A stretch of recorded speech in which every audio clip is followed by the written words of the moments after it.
Happy Friday Reads. It's Jim Grieve, the Executive Director of RTO ERO.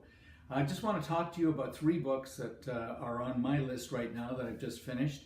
And all of them are nonfiction, although you hope that one of them would be fiction. Anyway, let me wade in. First book is a book called Fear by Bob Woodward.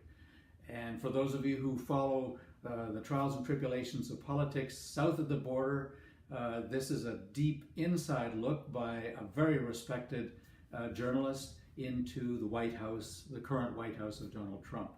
And Fear is the appropriate name.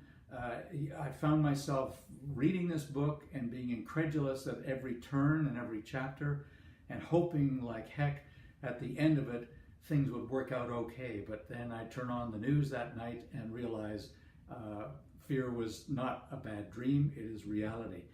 Deeply worth a read, and from a very credible, as I said, investigative journalist.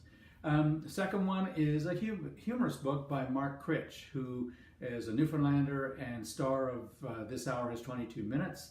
He's written a book called Son of a Critch, Newfoundland Humor, and it really tells his story growing up all by himself. He had a brother who was 9 years older than him, but they lived outside of St. John's, Newfoundland. His father was a radio station operator, and there were no kids around. So when Mark first went to school, it's the first time he ever interacted with other children. You can imagine what that would look like as teachers and people in education. Last book I recommend is a cookbook, and it's by a gentleman by the name of Anthony Rose. He's a chef here in Toronto. Really cool guy. He runs 3 restaurants, Rose and Sons, Big Crow, which is really just around the corner from us, and Fat Pushka, which is another very eclectic sort of menu. His book is called The Last Schmaltz, a very curious cookbook.